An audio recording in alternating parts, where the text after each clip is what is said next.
Ahora les voy a mostrar mi cuaderno de literatura española, eh, presentado a la profesora Sandra Lucía Díaz Gamboa por Nayeli Cantillo Navarro.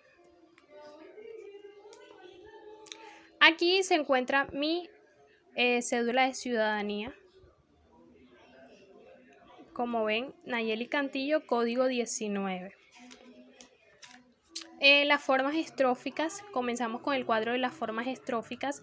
Están pareado, el terceto, la copla, serpentecio, entre otros. Y como ven, lo dividí en colores. Las formas estróficas son amarillas, siguen acá.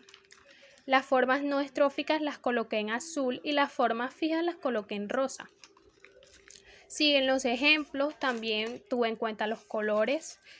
Como ven, aquí está el código que había que colocarlo en la parte superior y en la parte inferior se colocaba el número de cada página. Aquí ven los colores, los ejemplos, como un ejemplo de Miguel de Unamuno, Garcilaso de la Vega, entre otros autores. Ahora pasamos al foro de ética, moralidad y sabiduría, en el cual la seño nos hizo preguntas como cuál fue el legado ético de Maimónides a la humanidad, o explique el esplendor cultural de Al-Ándalus, sus artes, su cultura, entre otras preguntas. El legado de Averroes. Y ahora pasamos a las exposiciones del primer corte que los estudiantes hicieron y los resúmenes que hicieron. Como ven, hice como unos dibujos alusivos a la época medieval. Comienzan con la cultura caballeresca, algunos valores que tenía el caballero en ese tiempo, que eran humildes, leales, eran valientes, responsables y esforzados, y coloqué un dibujo alusivo a esa cultura. El amor cortés, también hice un resumen un poco corto acerca de lo que era esa exposición que era el amor cortés, y hice un dibujo alusivo también a ese tema. Los cuentos de Don Juan Manuel fue también otra exposición acerca del conde Lucanor, los temas, las lenguas y el estilo y el propósito. El diablo en la Edad Media fue otra de las exposiciones muy interesante. Resalté los temas más importantes como lo son los beatos, el apocalipsis, la Biblia del demonio, y hice también una imagen alusiva. La Celestina también resalté los personajes, la importancia, hice un dibujo alusivo, le coloqué el código donde era. La misoginia, otra de las exposiciones, la alquimia, las coplas a la muerte de su padre, otra de las exposiciones un poco importantes en esta época, el romancero viejo, hice un ejemplo aquí, puse los tipos de romance, su clasificación y por qué se llamaban romanceros. Ahora pasamos a las investigaciones de la Edad Media. Primero, un mapa que tuviera las literaturas en esa época, como están los villancicos, Al-Ándalus, el mar Mediterráneo, la trovadoresca, entre otras. El resumen Imágenes de la vida y del pensamiento de Lull fue una conferencia que la señora nos colocó. Entonces ahí fue donde nosotros hicimos un resumen muy importante acerca de esa conferencia, que además fue muy interesante, un poco largo pero muy interesante. Y el diagrama de esa conferencia, el diagrama, coloqué una frase que me gustó mucho que dice: él no quiere convertir a ninguna fe, quiere convertir a la inteligencia de la verdad. Eso fue lo que dijo Lull antes, al terminarse la conferencia, o una frase importante de Lull, por decirlo así. Los géneros literarios, aquí está el diagrama. Géneros literarios hasta el siglo XIV. Cada uno de ellos: la lírica, el mester de juglaria, el mester de clerecía, la poesía, el romancero viejo y la época medieval. Otro de los mapas o diagramas es este de el hermetismo poético mediante el análisis de la lírica trovadoresca. Resalté algunos autores o autores importantes como lo son Marc Cabru, Giraud de Bornel, Rimbaud de Aurenga, Arnaud Daniel. Las coplas de la muerte de su padre teníamos que analizar qué tópicos había, encontrar algunos como Vitaflumen, Lazun, tienen sus significados, aquí como ven están los significados y hace como una explicación. Resumen del Trobar Clus, que fue lo del hermetismo trovadoresco. Ahora pasamos al siglo de oro.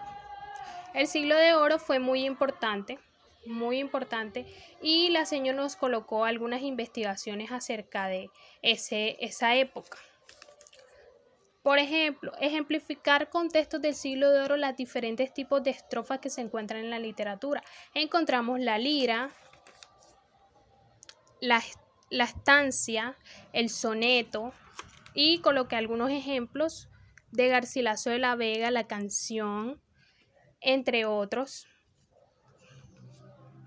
El segundo punto era analizar la película El Séptimo Sello en 1957 y analizar qué tipo de qué lírica trovadoresca se encontraba en ella. Pudimos ver que aquí se veía el canto del escudero, en el cual él despecha al caballero con una canción que expresa aceptación. Entonces se ve en esa canción que utiliza un poco de la sextina. Aquí tenemos el verso que más me gustó de San Juan de la Cruz. Se llama Noche Oscura de San Juan de la Cruz. Oh noche que guiaste, oh noche amable más que la alborada, oh noche que juntaste amado con amada, amada en el amado transformada. Como ven, es muy bonito, muy hermoso, entonces me llamó mucho la atención y lo coloqué. Ahora vamos a pasar al cuarto punto, que es el del emblema. Quise dibujar, la señora nos colocó que debíamos hacer de la soledad creadora, y como yo tengo un escritorio en mi casa, quise dibujarlo porque aquí es donde yo diariamente me coloco a escribir poemas, a escribir obras. Quizás no las publico ni nada, pero quise dibujarlo porque aquí en medio de la soledad puedo crear muchos poemas. Como ven, mire, aquí tiene el lema. El lema es: los poemas vienen y van, las palabras quedan grabadas en este escritorio sin fin, tinta y más tinta derramada en este suave cojín. Firma Nayeli Cantillo. Y pues bueno, este es mi emblema. Pasamos ahora a ejemplos de alguna alegoría de Baltasar Gracián. Coloco un ejemplo acerca de él, en Baltasar Gracián podríamos ver que siempre se ve alegoría en sus obras. Por ejemplo, en la obra del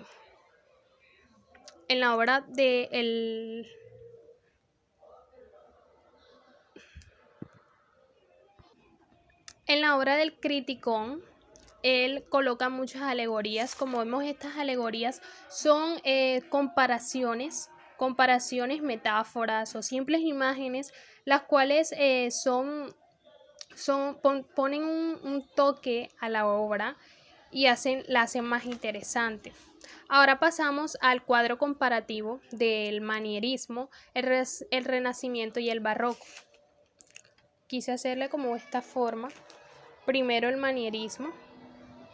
Hice como unas características que tuvo el manierismo en esa época. Como ven, está que comienza a decaer el Renacimiento y la religión empieza a adentrarse lentamente en la cultura europea.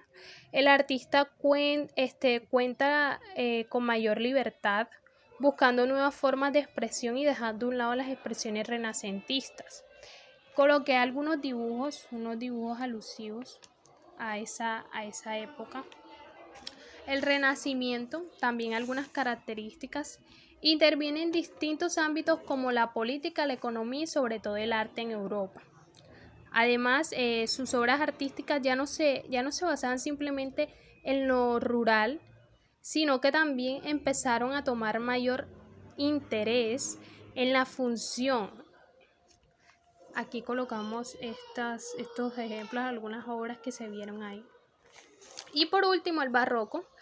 El Renacimiento se encuentra en crisis, por tanto da paso al barroco, un retorno del ideal espiritual en respuesta al intelectualismo mismo del Renacimiento. La Iglesia retorna al poder y pues bueno, sobre todo en arquitectura, la organización es fundamental. La escultura y la pintura están compuestas por emociones, hay mayor movimiento, las expresiones son capturadas con mayor naturalidad en el arte, en las obras artísticas que ellos hacen, y la temática principal es la religión, el tenebrismo en la pintura, retratando así la vida tormentosa y violenta que se lleva. Aquí también coloqué imágenes, vamos a acercarlas un poquito más. Ok. Pasamos ahora a las exposiciones del Siglo de Oro. La primera exposición fue la de La Dama Boba. Coloqué el autor, que fue Lope de Vega. El tema de la obra fue una comedia que gira en torno al poder educativo del amor, donde una dama llamada Finea despierta su inteligencia no a través de modelos pedagógicos ni nada parecido, sino a través del amor. Los personajes principales, Finea, secundarios, Liceo, Nice, Octavio, Laurencio. El estilo, hice un mapa conceptual, un diagrama, donde se muestra los rasgos de la comedia nueva de Lope de Vega, la cual fue utilizada en esta obra. También hice un diagrama acerca de lo que Lope quiere simbolizar a través de los personajes, la lucha entre los polos opuestos, como ven, el arte, la naturaleza, el corte, la aldea, la razón, la pasión, la libertad, normas sociales, femenino, masculino. Como ven, son polos opuestos cada uno. Entonces Lope utilizó esto en su obra La Dama Boba. Creo que era muy importante. También coloqué el humor en la lucha de opuestos. Creo que se utilizó mucha alegoría y muchas metáforas con esto de los polos opuestos: discreta, boba, riqueza, pobreza, abrazar, desabrazar, enamorarse, desenamorarse. Todos los personajes caen en algún tipo de exceso, y dado a que los extremos son negativos, Lope hará que todos tengan alguna lección por lo que hicieron. Así que me gustó mucho esta exposición. La vida es un sueño, otra de las exposiciones, por Pedro Calderón de la Barca, su autor, y fue un dramaturgo español. Coloqué el argumento de la obra, que comienza con la llegada de Rosaura a Polonia, quien está disfrazada de hombre y en compañía de Clarín va a visitar la torre. Algunos personajes: Brasilio, rey de Polonia, Segismundo, Clotaldo, Rosaura, Clarín. Algunas características: el género era el teatro, la composición estaba en jornadas 1, 2 y 3, fue escrita en elegía, una u otra forma estrófica o no estrófica según la situación dramática que se vivía. El lenguaje, era una obra que comienza con la intervención de Rosaura. Entonces se ve que aquí hay mucha abundancia de metáforas, imágenes hiperbólicas, referencias a la mitología, entre otras cosas.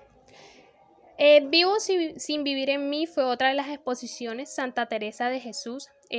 Primero coloqué lo que era la vida. Santa Teresa, más conocida por Santa Teresa de Jesús, fue monja y una de las principales figuras de la literatura mística española, junto con San Juan de la Cruz.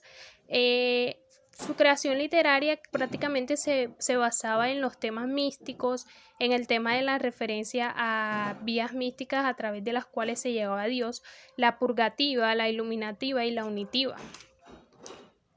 Hizo un cuadro con los elementos que utilizó en el lenguaje, los estilos, rima consonante, metro. Coloqué algunos ejemplos de esa obra. Aquí, como en sujeto lírico, objeto lírico, el tema del El tema de la obra es el anhelo a la muerte, porque es una liberación y la vía segura para la fusión espiritual con Dios. Elementos en el estilo de la obra como la antítesis, el uso del yo poético, las metáforas sinestésicas, la prosopeya, la hipérbole, la anáfora o el tono exhortativo. Don Quijote de la Mancha fue otra de las exposiciones que tiene como autor a Miguel de Cervantes Saavedra. Fue escrita por él y el cual fue influenciado por la historia basada en los manuscritos árabes, inventado por un líder Ameid. Su temática fue la caballería, el género fue sátiro y comedia, y el análisis es que Don Quijote intenta ser un ejemplo de carne y hueso de un caballero andante. Coloqué unos cuadros donde se ven los estilos y el lenguaje, que es el diálogo, la parodia, el fragmentarismo, la ironía, entre otros. Como la otra exposición es A Secreto Agravio, Secreta Venganza, otra obra muy interesante, escrita por Calderón de la Barca. Significa la culminación barroca del modelo teatral creado a finales del siglo XVI. Aquí coloqué algunos estilos. Utiliza su lenguaje en la belleza, usa antítesis, metáforas, hipérboles, algunos temas como el amor, la relación del hombre con el poder, la libertad y la responsabilidad moral. Que es una oda, porque ahora vamos a pasar a la exposición y última, la Oda Salinas, escrita por Fray Luis de León. Coloqué lo más importante, que es una oda, la oda de Francisco Salinas y Fray Luis de León. Y por último coloqué la estructura de la obra, algunos temas principales, la estructura poética, y Salinas Leonardo acerca de Dios, origen divino del alma, el alma desprecia a los vivos mundanos, la vida iluminativa, unión del alma y Dios, entre otros aspectos que tuvo esta obra que me gustó mucho. Y bueno, aquí termina mi cuaderno. La parte trasera es esta, Edad Media. Espero que les haya gustado este recorrido por mi cuaderno de la literatura medieval y muchas gracias.